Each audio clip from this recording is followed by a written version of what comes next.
सभी press media के साथियों, आप सभी आए हैं, इसका आप सभी का बहुत बहुत स्वागत है। मैं थोड़ा आपसे क्षमा याचना करूंगा कि मैं आने में थोड़ा विलम्ब हो गया।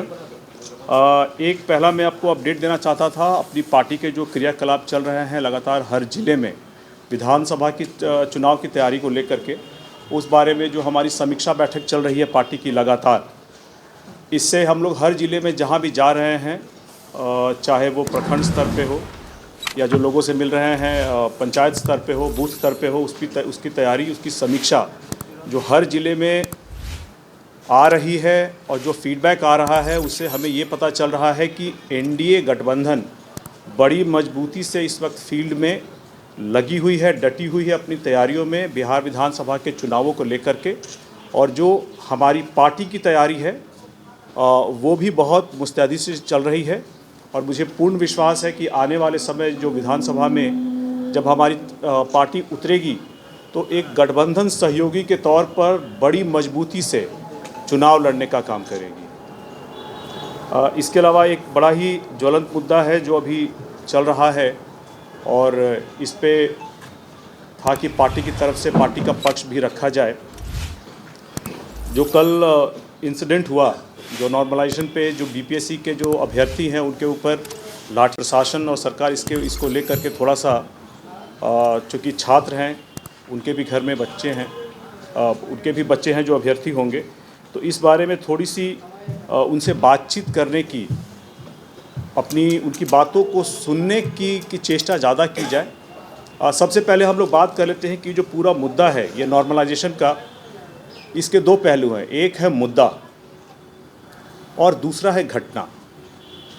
तो जो नॉर्मलाइजेशन का मुद्दा है वो मुद्दा यह है कि किस तरह से अलग अलग परीक्षाएं, चूँकि अभ्यर्थी बहुत ज़्यादा हो जाते हैं, तो किस तरह से इस तरह की कॉम्पिटिटिव एग्ज़ाम, चूँकि मैंने खुद कॉम्पिटिटिव एग्ज़ाम लिया हुआ है, उसको लेकर के हम आज अलग अलग, चाहे एमबीए की पढ़ाई हो, चाहे एसआरसीसी में एडमिशन की बात हो, चाहे डीयू में पढ़ाई की बात हो, तो और जब मैंने एमबीए के बाद जो नौकरी भी की तो वहाँ भी कॉम्पिटिटिव एग्ज़ाम्स के थ्रू ही होता था। तो हम लोग भली भांति इस चीज़ से परिचित हैं कि जो भी कॉम्पिटिटिव एग्ज़ाम्स होते हैं वो बड़े टफ़ होते हैं, कठिन होते हैं। जितने भी हमारे प्रशासनिक अधिकारी हैं वो भी इस प्रक्रिया के तहत, जो सिविल सर्विसेज की परीक्षा होती है उसकी प्रक्रिया के तहत ही चयन होकर के आते हैं।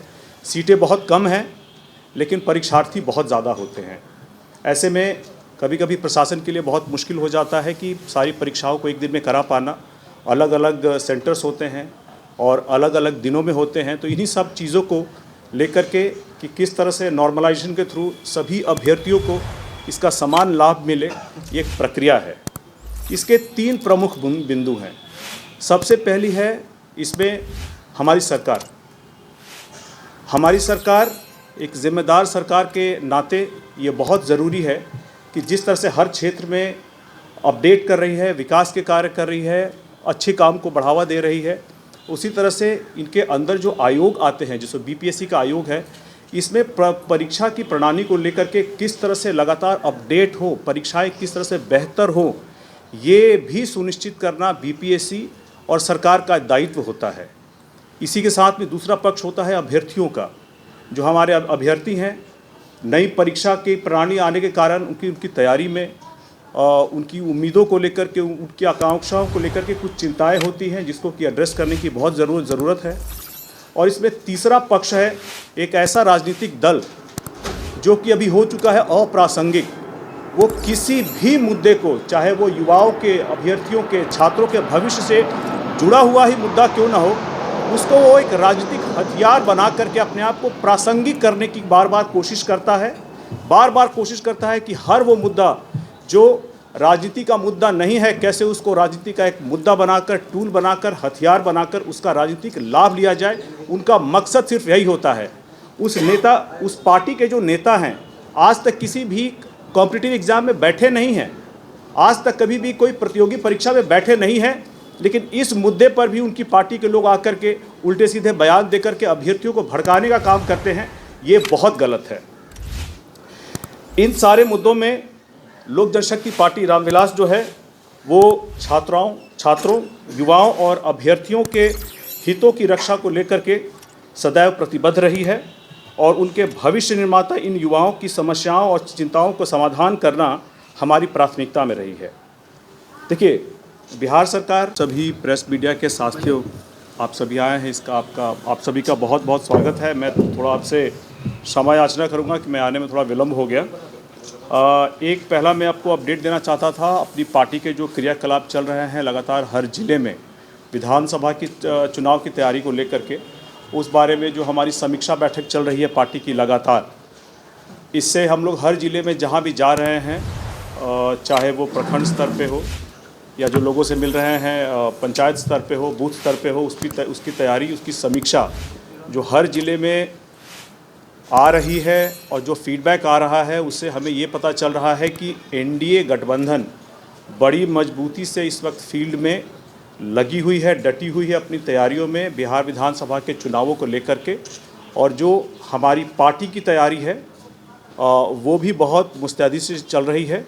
और मुझे पूर्ण विश्वास है कि आने वाले समय जो विधानसभा में जब हमारी पार्टी उतरेगी तो एक गठबंधन सहयोगी के तौर पर बड़ी मजबूती से चुनाव लड़ने का काम करेगी। इसके अलावा एक बड़ा ही ज्वलंत मुद्दा है जो अभी चल रहा है और इस पे था कि पार्टी की तरफ से पार्टी का पक्ष भी रखा जाए। जो कल इंसिडेंट हुआ, जो नॉर्मलाइजेशन पे जो बीपीएससी के जो अभ्यर्थी हैं उनके ऊपर लाठी, बीपीएससी का 2 मांगे बची हुई है। पहला तो उनका ये भी था कि सर्वर खराब था, फॉर्म नहीं भर पाए अभ्यर्थी, और दूसरी मांग है कि अभी आपने भी कहा अभ्यर्थियों के हित में फैसला होना चाहिए कि एग्जाम डेट बढ़ाना चाहिए। क्या लगता है इस पर भी विचार होगा जब आपका एक प्रतिनिधि मंडल जाएगा, तो क्या ये भी बात रखेगा? देखिए, अभ्यर्थी अगर उस वक्त सर्वर की गड़बड़ी कारण अगर नहीं अप्लाई कर पाए हैं, इस बारे में बीपीएससी ने और मेरे ख्याल से बीपीएससी चेयरमैन ने एक स्पष्टीकरण दे दिया है, तो उस पर हम लोग ज़्यादा उस पर प्रतिक्रिया नहीं दे पाएंगे। एग्ज़ाम डेट एक्सटेंड करने की बात रही है। देखिए, पर्याप्त समय सरकार ने दिया था सबको तैयारी करने के लिए। ऐसे में अगर एग्ज़ाम डेट को बढ़ाने के बारे में भी अगर बात करना चाहते हैं तो हम लोग को इसमें अब चाहिए कि एक प्रतिनिधि मंडल छात्रों की तरफ से भी जा कर के उनसे बीपीएससी से बात करें, और जहां हम लोगों की मदद चाहिए होगी हम लोग उसमें कोशिश करेंगे कि हम उनकी मदद कर सकें। अरुण भारती जी, कल पशुपति पारस ने कहा कि हम एनडीए में अभी हैं, मौजूद हैं एनडीए, और सम्मानजनक सीटों पर समझौता नहीं होगा तो 243 सीटों पर हम चुनाव लड़ेंगे। शुभकामनाएं हैं उनको, शुभकामनाएं हैं कि वो एनडीए में हैं। देखिए, इस बारे में हमारे गठबंधन दल के हमारे जितने भी सहयोगी लोग हैं, सहयोगी नेता हैं, बड़े नेता हैं, उन्होंने पहले से ही अपना वक्तव्य दे दिया है। अपने आप को प्रासंगिक करने के लिए अगर वो मानते हैं एनडीए का हिस्सा है तो वो होंगे। इसमें हम लोग को पहले भी बहुत कुछ बोल चुके हैं, अब इस पे और प्रतिक्रिया देना हम लोग का औचित्य नहीं है। आपने आंदोलन खत्म करवाया था, महीनों बीत गए, उसमें क्या हुआ? नीतीश कुमार से कई बार बातचीत आपके नेता की हुई, पशुपति कुमार पारस उस मुद्दे को लेकर जेल जाने को तैयार हैं, तो चूंकि आप गए थे आंदोलन को खत्म करवाए थे आप, तो जी बिल्कुल। देखिए, अब तक तो नहीं दिखा। चौकीदार और दफादार का जो मुद्दा है उसको लेकर के हमारे राष्ट्रीय अध्यक्ष चिराग पासवान जी मुख्यमंत्री जी से मिले थे। उन्होंने अपना पक्ष रखा, और अभी फ़िलहाल कल जो बॉम्बे गए थे, वहाँ की सरकार के ओथ के मुख्यमंत्री जो बने देवेंद्र फडणवीस जी, उनको मुबारकबाद है, शुभकामनाएं हैं। उनके ओथ में गए थे, वहाँ भी इस बारे में चर्चा हुई है। इस बारे में प्रक्रिया चल रही है, थोड़ा समय दे, आपको एक सकारात्मक रिजल्ट ही देखने को मिलेगा। रही बात एक अन्य दल की जिसकी आप बात कर रहे हैं कि वो जेल जाने के लिए तैयार हैं, घर से निकल करके कम से कम जनता के बीच में चले जाएं पहले, इसके बाद जेल चले जाएं। लेकिन 1 महीना सुपर हो गया, कुछ हुआ नहीं, अभी भी कर रहे हैं। होगा, देखिए प्रक्रियाओं में से प्रशासन से बात करेंगे और कोशिश करेंगे कि जो इसमें उचित न्याय हो, चाहे छात्र नेता को लेकर के हो, चाहे प्रशासन का पक्ष हो, इस बारे में संवाद स्थापित करके जो भी न्यायपूर्ण फैसला हो सकता है इसमें वही न्यायपूर्ण फैसला हो, उस पर न्यायपूर्ण कार्रवाई हो, उसके ऊपर हो। आपने कहा कि एक किसी खास पार्टी ने भड़काने का प्रयास किया जी। कौन? आरजेडी भड़का रही थी आंदोलन को, नाम नहीं ले रहे हैं, कौन पार्टी है, कौन नेता है? देखिए, इस बारे में दे चुके, हम आपको बता भी चुके कि उनके जो नेता है आज तक किसी कॉम्पिटिटिव एग्जाम में गए नहीं हैं। आप समझदार हैं, आप खुद ही समझ लीजिए मैं क्या बोलना चाहता हूँ। बीपीएससी के अनुसार सर नॉर्मलाइजेशन लागू ही नहीं होगा। हाँ, इसलिए बता रहा हूँ कि बीपीएससी ने उसके बाद एक सर्कुलर भी निकाला कि जो 17वीं प्रीलिम की परीक्षा है उसमें नॉर्मलाइजेशन कहीं से लागू नहीं है, उसके बावजूद भी इस मुद्दे को तूल देने की कोशिश की गई, हवा देने की कोशिश की गई और अपनी राजनीतिक रोटियां सेकने की कोशिश की गई। अपने आप को प्रासंगिक बनाने के लिए युवाओं के भविष्य से खेलने की कोशिश की गई, जो कि गलत है। पूर्व केंद्रीय मंत्री बल्कि अभ्यर्थी